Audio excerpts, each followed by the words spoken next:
La conferencia de hoy trata sobre las distinciones entre lo que es la cultura educativa oficial y la cultura educativa de la comunidad, lo que se ha venido a denominar en algunos casos como educación comunitaria, aquella que se regenera en el ámbito de las comunidades, en un escenario en lo cual en la comunidad lo que rige son los valores de la mutualidad, los valores de la equivalencia, los valores de la reciprocidad y fundamentalmente el compartir. Pero no solamente se comparten bienes, se hace AINI de actividades, también se hace una minga de saberes.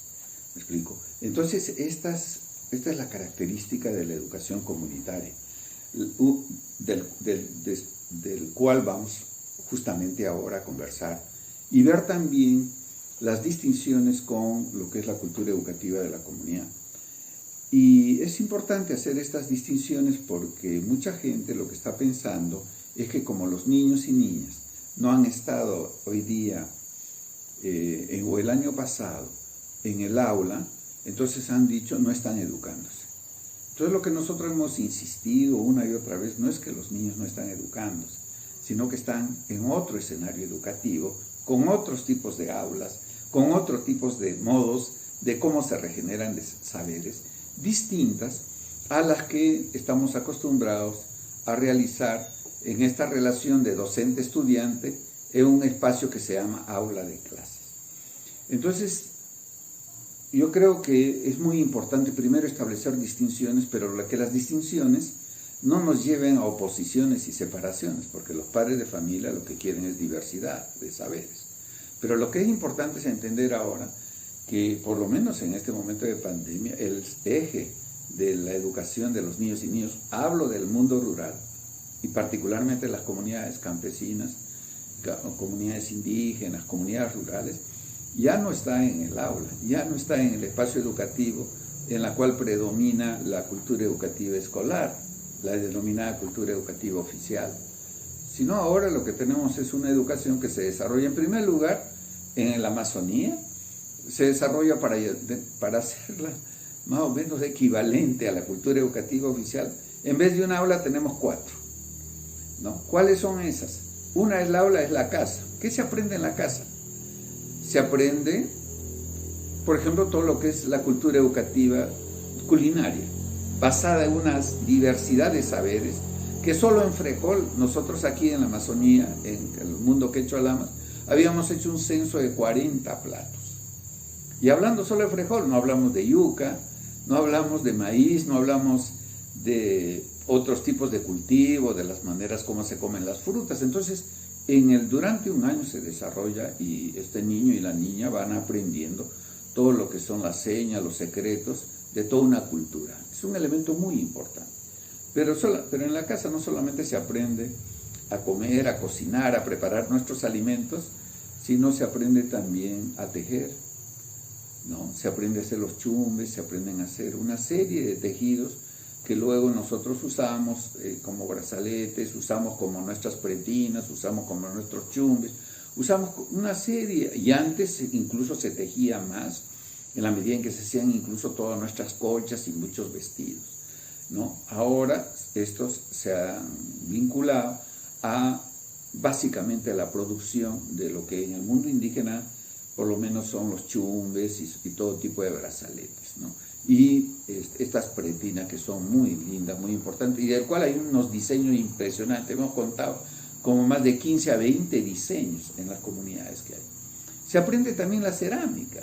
Fíjense ustedes, en el mundo indígena hasta ahora, cuando menos, siguen siendo muy importante el uso de las mocaguas. Son los platos donde uno se sirve la comida y quién sabe son los recipientes más, digamos, sanos, más bondadosos, y que muchas veces en las fiestas esto se elabora en cantidades impresionantes, particularmente para los carnavales, para las funcias, para las fiestas de Santa Rosa y en general, ¿no? Para los cumpleaños, para recibir a los parientes, se elabora. Entonces hay una loza, una cerámica que se elabora también y que se aprende en la casa. Fíjense ustedes, se aprende también a hacer casas, se aprende a cuidar los caminos, y una cosa muy importante, se aprende a sanar, ¿no? Empezamos a entender las señas, los secretos y cómo se preparan diferentes tipos de pócimas para una variedad increíble de enfermedades o males que todos tenemos, ¿no?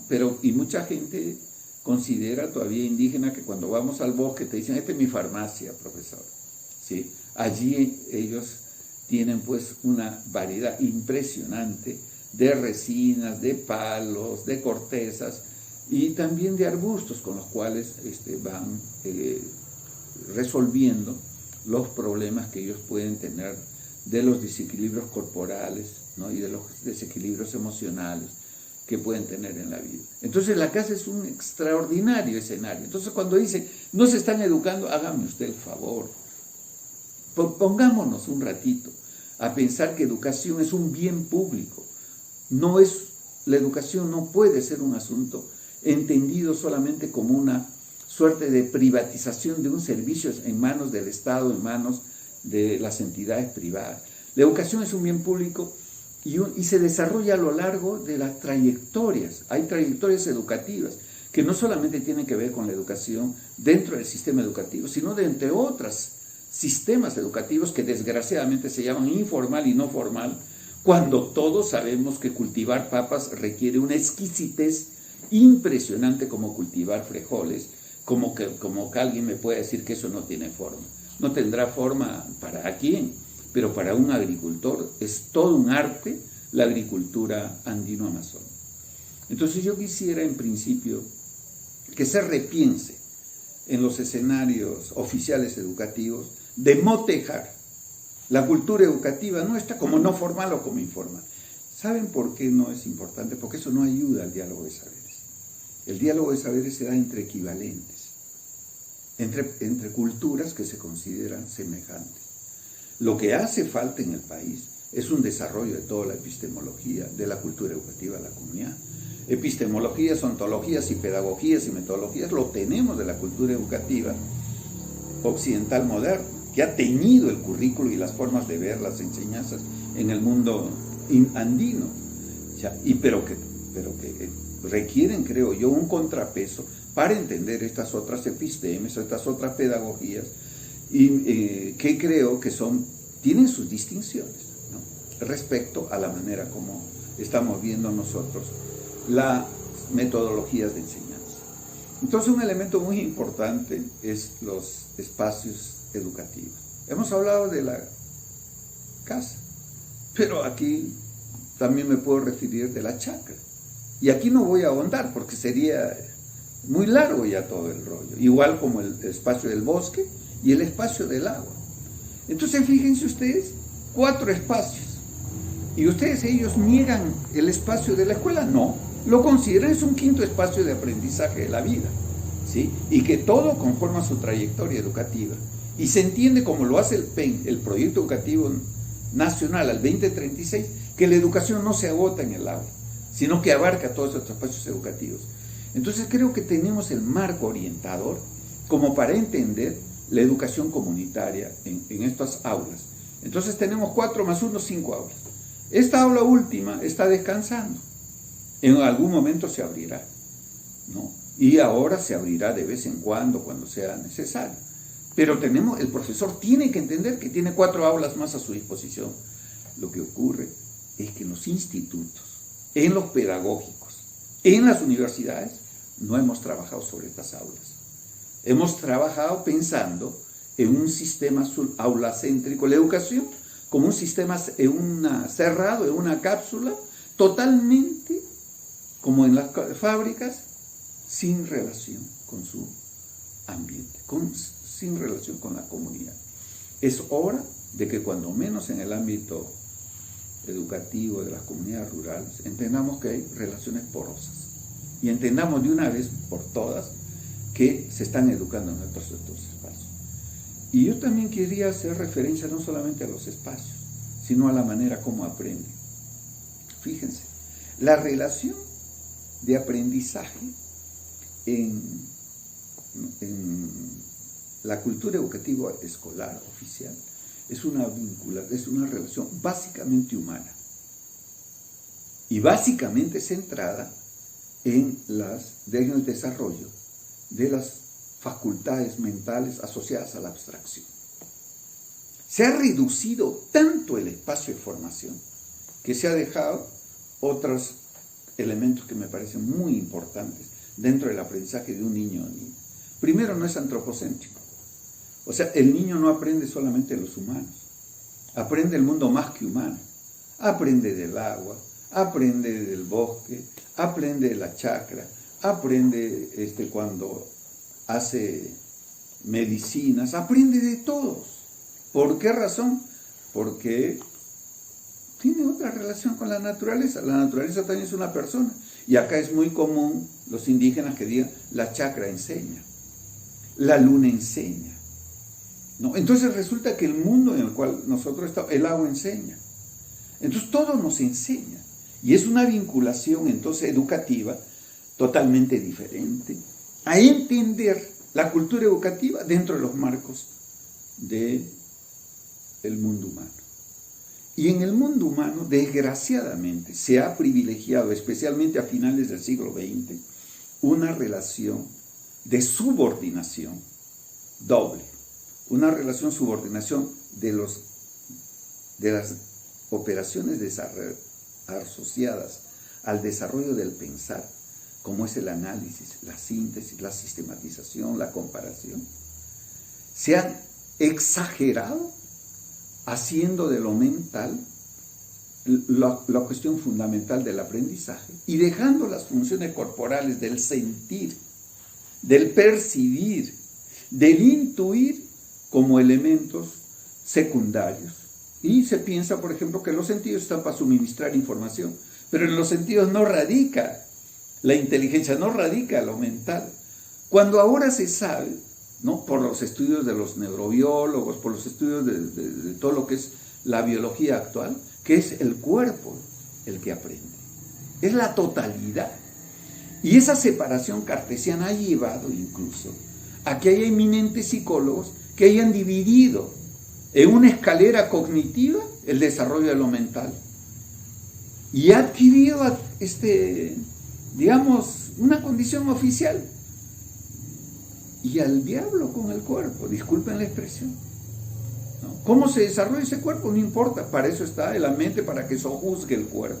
Incluso, ustedes ven de que la propia educación física se ha sujetado al desarrollo de la mente. La mente es la que tiene que organizar la vida corporal. Entonces el cuerpo ha ido perdiendo importancia. La naturaleza nuestra ha ido perdiendo importancia al tiempo que la naturaleza externa. Esta pedagogía, yo creo que tiene que ser repensada para los contextos en los cuales un profesor tiene que vérselas con niños y niñas de los sectores rurales, andinos y amazónicos. Tiene que repensarse. Y la impresión que tenemos muchos es de que esto tiene que repensarse a nivel mundial. Porque hay una suerte de predominancia de la abstracción, ¿sí?, de los desarrollos de las operaciones mentales sobre las relaciones del cuerpo. Y esto no está haciendo bien a nadie en el mundo. Y hay que revisar. Por eso que nosotros hablamos de que hay una relación con el niño y la niña en sus propias culturas, más de sentipensar que de pensar. Aunque algunos dicen que ese tema ya fue zanjado. ¿Fue zanjado para quién? ¿Dónde? ¿Quién ha dicho? Es un tema que ahorita está aplastado, subyugado, porque obviamente hay encima de que hay gente que ha decretado que para lograr competencias y desarrollos en el mundo industrial moderno hay que desarrollar la abstracción por encima. Me da la impresión que ese proyecto está en cuestión, ¿no? Justamente por el tema de la crisis ecológica, donde se ha subvaluado la naturaleza. Entonces, fíjense, cuando hablemos de contextualización, no solamente hablemos de contextualización de las actividades vinculadas a los espacios de vida, sino también tenemos que hablar de la contextualización de estos modos de aprender que tienen los niños y las niñas. Por eso es muy común que los niños y niños aprendan con el cuerpo y digan, también la mano sabe. Ustedes saben, en muchas de las expresiones de nuestras comunidades andinas y amazónicas dicen la mano sabe, el cuerpo sabe. Y por eso es cuando les preguntan, ¿dónde está tu saber? ¿Dónde está tu yachay? Ellos pueden decir, está en mis ojos, está en mi lengua o está en mis manos. Muy pocos te van a decir, está en mi cerebro. Pero el yachay, el saber está corporizado. Por eso es que los aymaras y las aymaras, los quechos dicen, todo lo que sabemos está guardado en nuestro corazón. Fíjense ustedes, esto no quiere negar lo mental, no quiere negar las percepciones ni las intuiciones, no quiere negar. Lo que quiere hacernos repensar es que la razón es una razón cordial, es una razón que radica en el corazón. Y es lo más cerca ahora a todo lo que se habla en la neurobiología, en la neuroeducación, sobre que el saber reposa en todo el cuerpo. Entonces, haber hecho de la pedagogía, de esta metodología de enseñanza, en lo cual es la lógica matemática y la comunicación integral, han encontrado, digamos, una suerte de predominancia impresionante dentro del currículo, necesita ser revisado radicalmente, a mi modo. Pero quiero terminar diciendo una tercera cosa, la visión de la realidad que nos tiene la episteme moderna, es una manera de ver el mundo como un mecanismo, como un sistema que puede ser abordado por diferentes especialidades, ¿no? Porque la complejidad no es abordada de una manera integral, sino es abordada por diferentes especialistas. Entonces, ¿qué ha pasado con esta mirada segmentada, muy cara a la revolución industrial? Ha significado que tengamos las benditas áreas y nos formemos como profesores en cada una de las áreas. Entonces, cuando hemos tratado de que se cambie esa visión analítica, segmentada y fragmentada de enseñar la realidad por proyectos conjuntos, ha sido muy difícil porque cada quien nos hemos formado en nuestra propia disciplina. Y entonces cuando alguien se dice, vamos a trabajar con matemáticas de manera conjunta, él dice, no, además yo tengo mi currículum, yo tengo mis propios contenidos curriculares. Y cuando se trata de trabajar en proyectos integrados, vienen las dificultades. Y entonces esta tradición tiene que ser revisada y mirar la realidad de una manera analítica, segmentada, fragmentada, porque no da cuenta del universo. Pero yo creo que no es solamente una crítica que ha hecho Edgar Morin y muchos sobre esta manera analítica que ya tiene 20, 30 años de ser vista en Occidente, como un problema muy serio en la visión del mundo. Porque cada vez más los científicos saben, como se dice, ¿no? Saben cada vez más de cada vez menos. ¿Ya? Y la integración entre disciplinas, lo que se ha llamado la interdisciplinariedad, y la famosa transdisciplinariedad es más un horizonte, quién sabe, a llegar que una realidad actual. Y lo veo en mis colegas, especialmente en educación secundaria, que realmente necesita ser repensada. ¿Pero por qué? Porque también hace conflicto con la manera de ver de un niño o niña el mundo. ¿Usted cree que para sembrar ellos separan la agroastronomía, como nosotros separamos astronomía aparte, suelos aparte, plantas aparte? Para mirar la luna, ellos miran en la luna. Para sembrar, disculpen, yuca, ellos miran la luna. Para sembrar frijol, miran la luna. Acá la luna es todo. Entonces, la relación entre astronomía y agricultura es una relación, está muy vinculada para la crianza de las plantas. Entonces, necesitamos repensar. Cuando yo voy, finalmente les digo a una universidad para que me ayuden en la capacitación de docentes, yo encuentro las dificultades, porque tengo ahí, cuando invito a alguien para que vea el bosque, viene el forestal, que nada tiene que ver con la chacra, porque para el chacra me dicen, ve, busca al agrónomo, y cuando quiero ver el agua me dicen, discúlpame, yo no puedo trabajar porque yo busca un biólogo continental. ¿Ustedes creen que el niño, la niña y sus padres no ven todo esto de manera integrada? No están esperando que baje el agua para sembrar, no están esperando que los vaciantes y crecientes del río para ver el comportamiento del bosque y dónde van a sembrar. Por supuesto que todos estos espacios están relacionados. Entonces su mente es un espacio relacional, analítico, holístico que se llama, vinculante. Y entonces la manera fragmentada no entiende. Y peor todavía, cuando de 8 a 10 matemáticas, de 10 a 12 comunicación integral, de 12 a 2 personal social, y en cada uno de los ítems, incluso en primaria, el docente habla de cualquier otro tema. Entonces estamos en una situación sumamente compleja que está, creo yo, afectando un tema fundamental a la educación, la inclusión. La inclusión está siendo vista como asimilación y no como respeto a las diferencias. Tengo la impresión, que estos aspectos de la educación comunitaria necesitamos verla, necesitamos aprenderla, para poder lograr un beneficio educativo que tanto sea de utilidad para el docente, donde puede sentirse contento, como también en los propios niños y niñas que sienten que la institución educativa es amable y respetuosa con su realidad cultural y con sus propias maneras de aprender. Les agradezco su paciencia por esta introducción sobre este tema. Muchas gracias.